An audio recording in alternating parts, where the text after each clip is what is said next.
3 just ramps up almost every graphics card that like I had. Mind you, the first technical computer that I played Borderlands 3 on is my laptop that's like right next to me right now. And that one always ramped. But that's to be expected. It's a I think it's a 1050 laptop graphics card. So I already understood why it was ramping up. It's not as powerful as a desktop one. I think it's like half the VRAM, I think, or something like that. So it's not like it's gonna run like every game 60 FPS, like at 1080p kind of thing. But it's pretty close, right?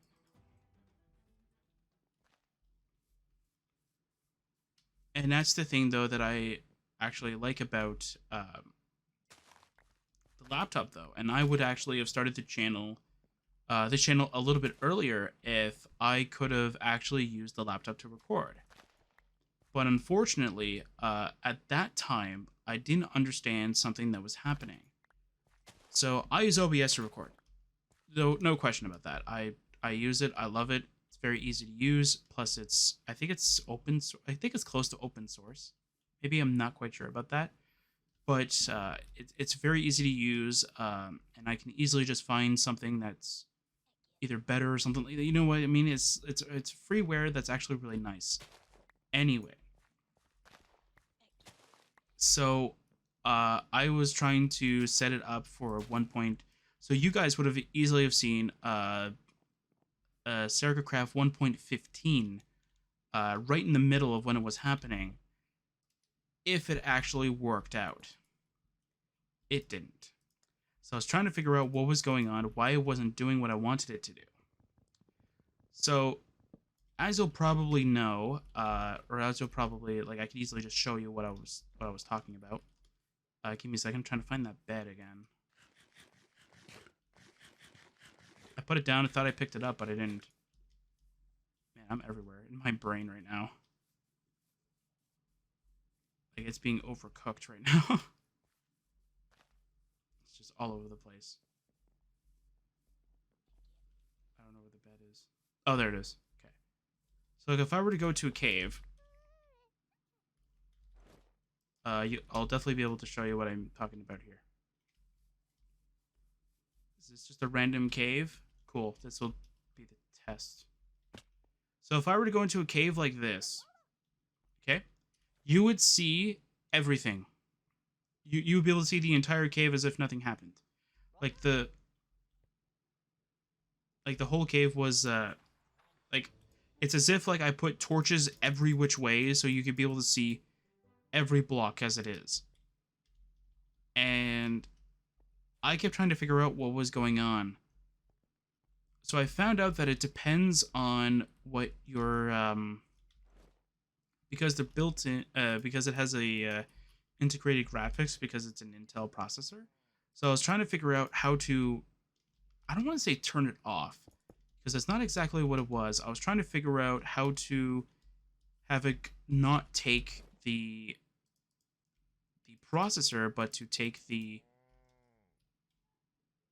what was it? Not take the processor but take the graphics card that's there because it's a 1050.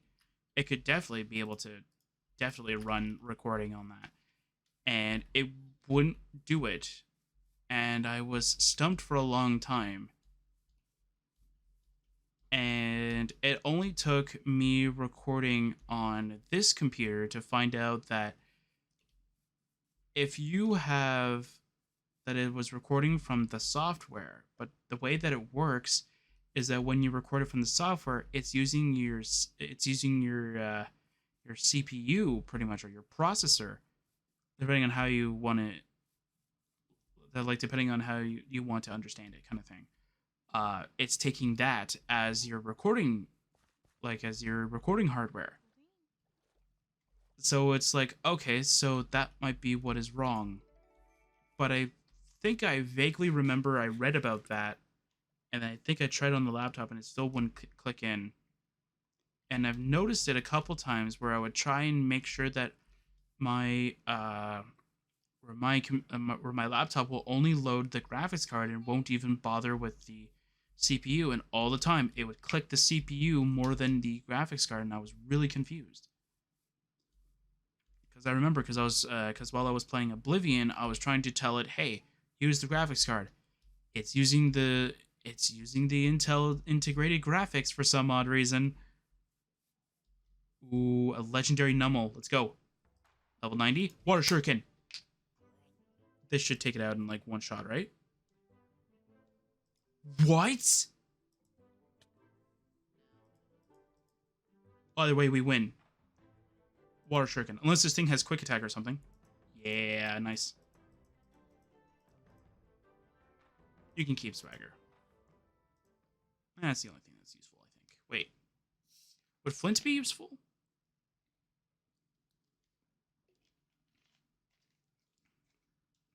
Eh. Debatable. Okay, is the Diglett like at least like close to the surface? Because I'm not digging a long hallway. Just to get to the Diglett. Oh wow, it's on the surface. Hooray for that. Oh wait. Diglett. Diglett, I want to fight you. There we go. Water Shuriken. Boom. But yeah, but trying to figure that out and not really getting much of the getting much help on that, and it's not because like nobody else has experienced this problem. Like I looked at literally 3 YouTube videos, and it's like you have to do a bunch of testing in order to find out how your Intel integrated graphics is configured, pretty much. And because of how that software is or was, I don't know if they're changing it or anything like that. I vaguely heard about they were changing it. I don't know how it is now, but but back then it doesn't like auto adjust based off of like what the graphics card is what the processor is displaying. All it really does is that it tells me, oh yeah, here's your RGB value, here's your white balance or whatever. Like here's what it's showing, and it's like, okay, but that doesn't help me at all. Like that doesn't tell me like what's the problem with the video, because definitely it's if you've ever seen me use Light Bright in Oblivion, it's like that, where there's no shadows, there's no nothing, there's no darkness in it. It's just bright lights. And I thought that maybe it was because like my Minecraft brightness was all the way up, so I decreased that. Barely changed a thing. Ooh, I need leather though. Thank you. Bye. Goodbye. I'll take that. I'll take that too. Actually, I'll take everything.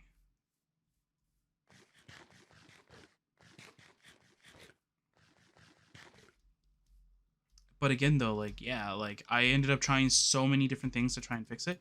Never worked, and I went, well, I guess I'm not starting my channel. And I don't know. I just couldn't figure out what was wrong.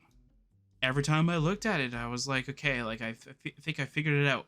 I try a new setting, doesn't change anything, and I'm like, oh, man. It doesn't really matter anymore because that laptop now has been factory resetted, so it's not like I can like load up OBS and I'll be able to find out what I did.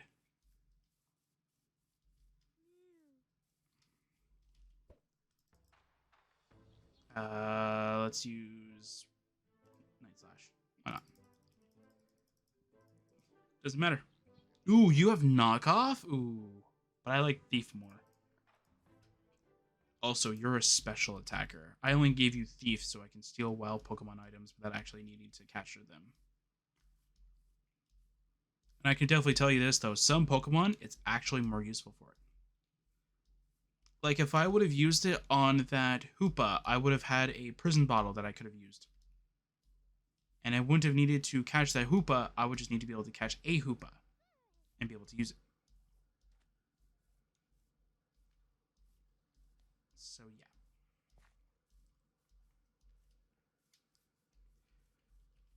The only thing though is that like the only thing that I would love to be able to change about the Hoopa is that like as if you use the prison bottle, it will stay unless you send it into a PC or something like that. Unless that is a setting you can put... I don't know. Because there's Yveltal that we can use. And that's a dark flying, which will definitely like replace Honchkrow, which I would be very sad. I would actually be very, very sad because Honchkrow is like, I don't want to say my favorite Pokemon in the party, but like he's been the Nullstar so far since we first got him. Her, sorry, uh, like she's been like the greatest Pokemon in our entire team, being able to allow us to fly all the way over to here.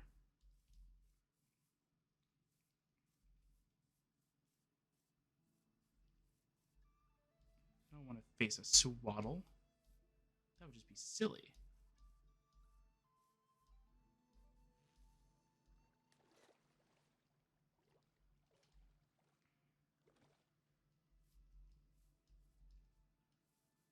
Trying to find wild, well, not really wild Pokemon, but I'm trying to find some wild Pokemon that are easy to train. Or if we find a desert, I'll definitely start hiding out around there, and then we'll be able to find a Hoopa, hopefully. Ooh, an odd incense. What is that? Psychic moves? Cool. I don't think we have a Pokemon with psychic moves, though, so... Oh, wait, yeah, Greninja, never mind. I forgot Extrasensory is a psychic move.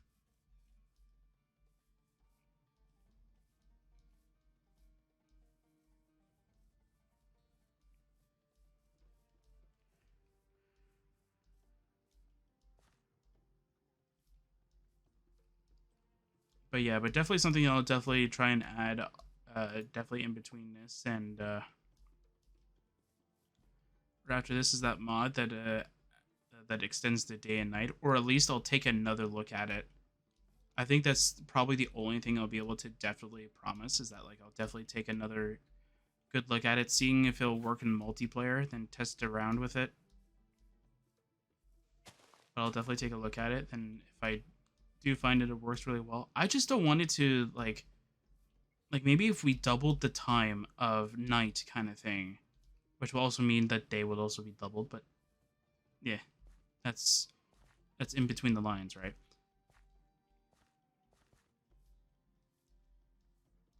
That's reading in between the lines at that moment. But like, I just mean though, like if we were to got another lucky egg, man.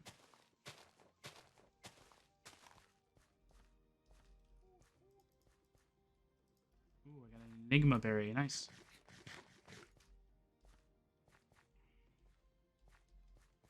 Oh, it increases our luck? Oh, I didn't know that. It increases our luck. Cool. I did not know that.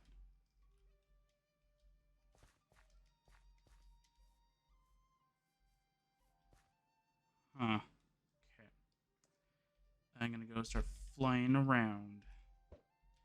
But at the very least, yeah, look at our team now. We're getting stacked in levels, which is gonna help us out in a lot of other gyms too, where we're now gonna have like equal leveled Pokemon that we can actually use. One thing that would be amazing is if we can find a Psychic gym, Psychic or Ghost. That would be amazing. Because then we would be like stacked upon them. Because we have so many dark types that it would just end up dominating their entire teams. And I don't think there's actually any psychic types that we would be scared of so much.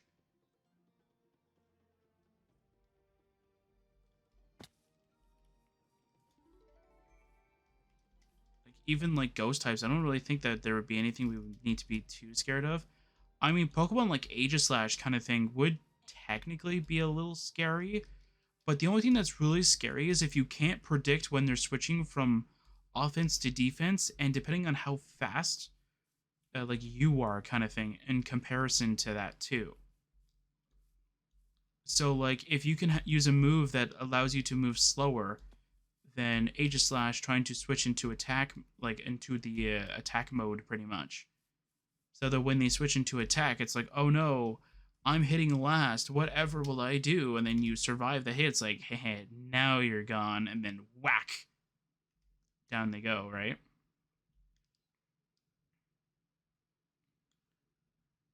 that would be awesome.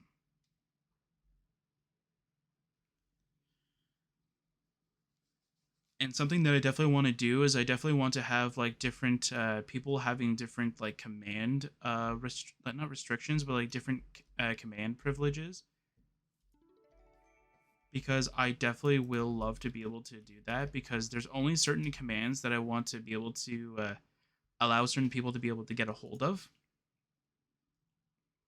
Like, I definitely don't want anybody else other than me to modify any sort of like rates or anything like that. Like, I want it that only one person can monitor it, right? Or be able to change certain settings.